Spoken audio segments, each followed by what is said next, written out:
What if I told you that some of the greatest leaders in history were once seen as weak, foolish, or even crazy? That behind every world-changing vision, there's often a man who first stood completely alone, ridiculed, doubted, and cast aside.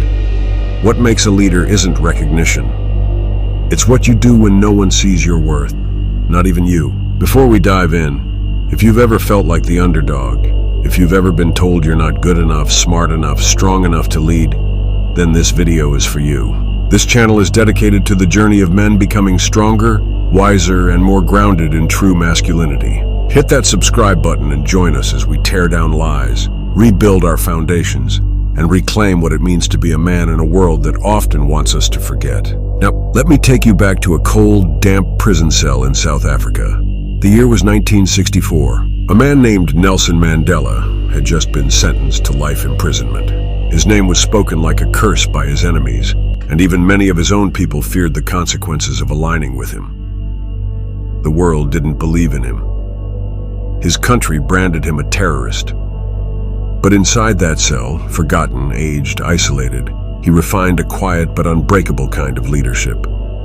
27 years later, that same man walked free and went on to unite a nation. That's the kind of power we're going to talk about today. The kind of leadership that doesn't begin on a podium but in the shadows. Not with applause, but with silence. Maybe your own life doesn't look quite as dramatic. Maybe you're just a guy trying to start something. A business, a mission, a movement, or even a better version of yourself. And everywhere you turn, there's that same resistance. People scoff. They roll their eyes. Your family doesn't get it. Your friends change the subject. Your co-workers dismiss you. You feel like a fool for even dreaming big. And yet, something inside you refuses to quit. Why is that? What is it that drives a man to keep pushing forward when no one claps, when no one cheers, and when every step feels heavier than the last? The answer lies not in ego, but in identity. Real leadership starts with knowing who you are when no one else does. Think of a blacksmith. The forging of a blade doesn't happen in stillness. It happens in fire, under pressure, with repeated hammer blows. The same is true for the leader inside you. Every doubt thrown at you, every insult, every laugh behind your back, that's the hammer striking red-hot steel. That's how your resolve is shaped. You see, history doesn't celebrate men who waited to be believed in. It remembers men who moved first, despite everything stacked against them. Take Theodore Roosevelt. As a child, he was sickly, asthmatic, and frail. No one looked at him and thought future president. But his father once told him, "You have the mind, but you must make your body." And so he did. He rebuilt himself with savage discipline, boxing, hiking, charging into wars, taking bullets, and yet commanding respect.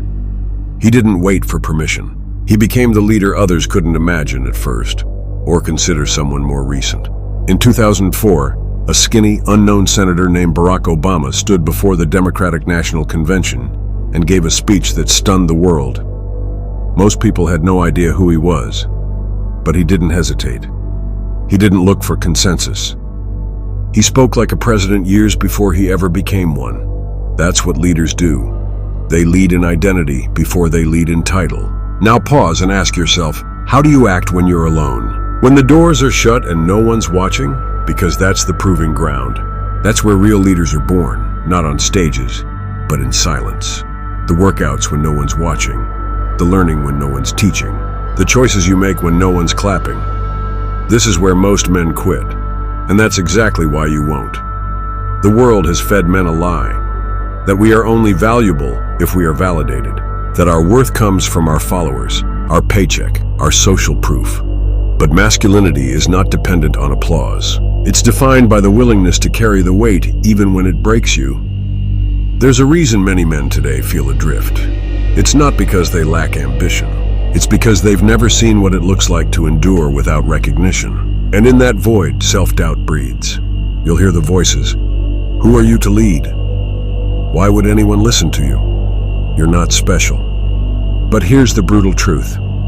No one believes in a man until he gives them a reason to. That reason won't come from talking louder or demanding attention.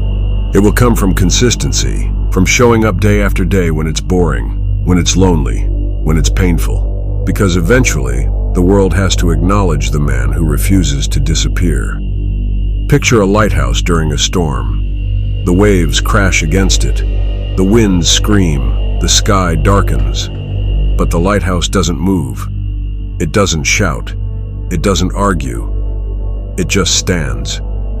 And in time, the very people who once ignored it will steer their ships by its light. You must become that lighthouse. Maybe right now you're a young man with big ideas, mocked for dreaming. Maybe you're a father trying to guide your kids while battling your own fears.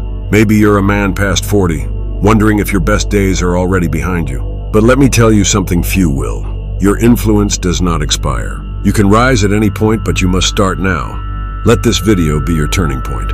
Somewhere in the depths of your resistance is the beginning of your rise. Somewhere in the silence is a signal to begin. That moment when you are most alone is the moment you are most free. Because no one owns your narrative but you. And remember, the men who built legacies didn't start with a crowd. They started with a conviction. When Marcus Aurelius ruled the Roman Empire, he wrote personal reflections to himself, not for fame, not for followers, but to stay rooted in the values that made him a man worth emulating. Those reflections, now called meditations, still guide men today. So what if your journey is hard? So what if you're misunderstood? That's the price of leadership. And it's one worth paying. Because at the end of your life, you won't be proud of the moments when everyone believed in you. You'll be proud of the moments you believed in yourself when no one else did. That's what makes a man a leader. That's what makes you unstoppable. But let's not romanticize this. The road from disbelief to destiny is brutal. It will test your soul in ways no one warned you about. You'll sit in rooms where your voice is ignored. You'll offer ideas that are laughed at. You'll fail, sometimes in front of people who wanted you to. There will be days when you question if you're delusional, and still, you must lead. Why? Because a man who waits for the world to believe in him is already defeated. But a man who moves without their approval becomes dangerous in the best way. He doesn't follow trends. He sets them. He doesn't bend to pressure. He creates it. Imagine planting a seed in a dark forest. You water it every day. You nurture it even when nothing breaks the surface. Others walk by and mock your efforts. They say, "It's dead. Give up." But one day that seed pushes through the soil, breaks the ground, and begins to stretch toward the light. What they didn't see was everything happening beneath. The roots growing deep, the systems forming, the unseen work that made it strong enough to rise. You are that seed. And your roots are growing right now, even if no one notices. Leadership is not charisma. It's not charm. It's not even about being right. It's about staying standing when others fall. It's about holding your line when you're surrounded. It's about protecting your values even if it costs you everything. When Winston Churchill stood before a war-torn Britain, he didn't inspire his country by telling them they were already strong. He told them the truth, that the days ahead would be grim, that their backs were against the wall. And then he said 5 words that echoed across generations. We shall never give up. That's leadership, not fantasy, but fierce reality and unbreakable resolve. Now let me speak directly to the version of you that's watching this late at night, tired, unsure, maybe even ready to quit. That version of you is not weak. It's just wounded. It's been cut by too many no's, too many rejections, too many fake smiles and closed doors. But scars are not signs of failure. They're proof that you survived what tried to destroy you. You're still here. That means something. So what do you do when no one believes in you? You get quieter, and you get to work. You stop trying to prove yourself to people who aren't even paying attention. You build your skills in silence. You become lethal in the shadows. You read, you train, you execute. You document every step, not to post it, but to remind yourself you're not standing still. You start leading where it matters most, your own life. Because a man who cannot lead himself will never lead others. You set your alarm. You hit the gym. You journal your thoughts. You speak with precision. You think before reacting. You listen more than you speak. You sacrifice comfort for growth. And slowly, very slowly, the world begins to notice. Not all at once, not dramatically, But gradually they begin to feel your presence. They sense something different. They can't explain it, but they respect it. Because in a world full of noise and ego, a grounded man is rare. A man who didn't quit? That's magnetic. You'll begin to find others too. Like sparks in the dark, you'll connect with men on the same path. And that's when you realize that you were never truly alone. You were just ahead of the curve. So when no one believes in you, become the man they were waiting for. Be the storm and the stillness. Be the warrior and the monk. Be the kind of leader who doesn't just get people to follow, but makes them want to become leaders too. And when the day comes, because it will come, when they finally turn to you for guidance, for answers, for strength, don't rub it in. Don't remind them they doubted you. Just smile and lead. Because leadership isn't about revenge. It's about responsibility.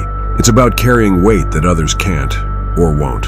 One day, someone will look at you the way you once looked at others, with hope, with hunger, with admiration. And they'll ask, how did you do it? And you'll know the truth. You became a leader the moment you chose to keep going without applause. Let that be your legacy. You didn't need permission. You didn't need approval. You just needed a reason. And now, you have one. If this video spoke to something inside you, share it, comment. Let us know what battle you're fighting. Because your story isn't over. In fact, it may be just beginning. And if you haven't already, subscribe. This isn't just a channel. It's a brotherhood, a movement, a mission to reclaim masculine strength, purpose, and truth in a world that's forgotten what those words mean. We'll see you in the next one. But until then, stand tall, move with purpose, lead, even if no one's watching.